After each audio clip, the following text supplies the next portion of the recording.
screen completely flatline. In that moment, as I saw myself flatline, I started traveling upwards. And I get goosebumps every time I talk about it. It just felt like everything started to free up in my body. It felt like ice, like this really cool, beautiful feeling of my body just starting to release and kind of pour out of my chest, almost like shooting a tunnel out of my chest of light. It was the best feeling I think I could ever experience. It was like this beautiful, blissful, just this feeling of love surrounding my body. I could have experienced that feeling a million times over, and there's just no way to describe it. But I was moving upwards to this area where I couldn't see where I was going, but I just had the complete trust of where I'm going is really beautiful. And not before long, I ended up in this garden, and it was a garden filled with flowers and plants that we've never seen before, and it's beautiful colors, and everything was just vibrant. It was almost like looking into the sun where you have to squint a little bit because everything was so beautiful and colorful and so much more real. There wasn't a floating sense. Your body felt so light, but the garden and the leaves were so real. These plants and flowers that were so bright, we don't have those colors here. You know, I could say they were purple and red and blue, but it just doesn't do it justice. Everything was just so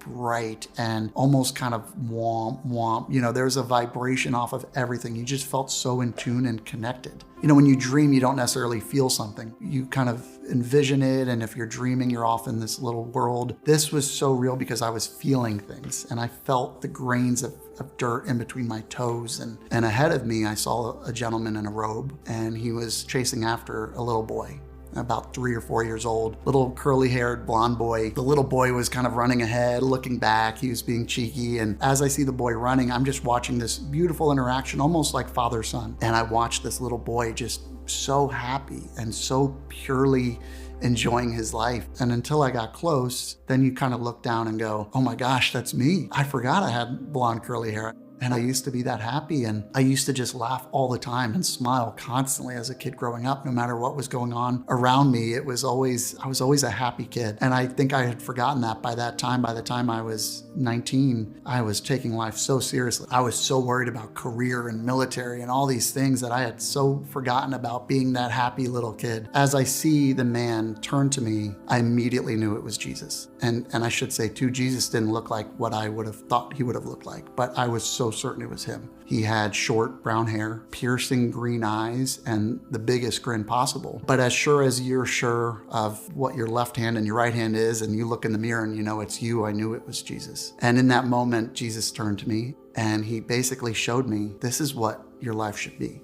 Spreading light, love, and laughter. Almost like a sense of a reminder that you've been here and you already know this. Like you have forgotten it, but you've always known about the joys in life, about finding any reason to make yourself smile throughout the day. At that time in the Air Force, I really thought my life was over. I had everything that I had trained for and hoped for and envisioned for my life was done. And that conversation alone was enough for me to say, okay, I'm focusing on all the wrong stuff here. I'm focusing on a career. I'm focused on money. I'm focused on making sure I can make a car payment when really none of that at the end of the day matters. It was such a good lesson of this is what life is supposed to be forever. You're supposed to always find joy and laughter and happiness. And we stood there for quite a while, and time stands still. I couldn't say if it was 5 minutes. I couldn't say if it was 5 hours. It was this amount of time for me to get so much knowledge that I felt like I already knew. But it was such a friendly relationship that felt like I had spent so much time with him in the past. And before I knew it, he kind of joked and smiled and said, you know, you have to go back. And I didn't argue. I said, yeah, I know. You're saying goodbye to a friend. You know that you've seen him before and you're going to see him again. So you're just saying bye for now. Before I knew it, I was back in my body.